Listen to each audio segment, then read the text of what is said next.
Hi bro. Hi. So Pawan Kalyan గారు కొన్ని comment చేశారు. మన దేశంలో ఉంటూ ఎవరైతే పాకిస్తాన్కి సపోర్ట్గా మాట్లాడుతున్నారో వాళ్ళందరూ కూడా అక్కడికే వెళ్ళిపోయిన విధంగా కొన్ని కామెంట్ చేశారు. సో దానికి మీరు సపోర్ట్ చేస్తారా?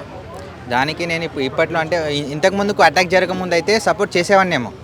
అటాక్ జరిగినాక పాకిస్తాన్ వాళ్ళే చేసామని ఫస్ట్ అన్నారు. దాని తర్వాత ఇప్పుడు హ్యాక్ చేసి మేము చేయలేము, ఇండియా వాళ్ళే హ్యాక్ చేసి అట్లా చేశారని చెప్పి అన్నారు.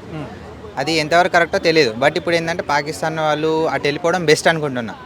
ఎందుకంటే మన వాళ్ళు ఇప్పుడు ఉండి ఇక్కడ ఉండి వాళ్ళకి మళ్ళీ అటు లోపల మనకి ఏంటంటే ఇక్కడ టెర్రరిస్ట్ అటాక్స్ అనేవి ఎక్కువ ఉన్నాయి. ఇంకా వాళ్ళ దాంట్లో అసలు నమ్మడానికి లేదు. ఇంతకుముందు కంటే ఏదో నార్మల్గా మనం ఫ్రెండ్లీగా ఉండొచ్చు అనుకునేటోళ్ళం.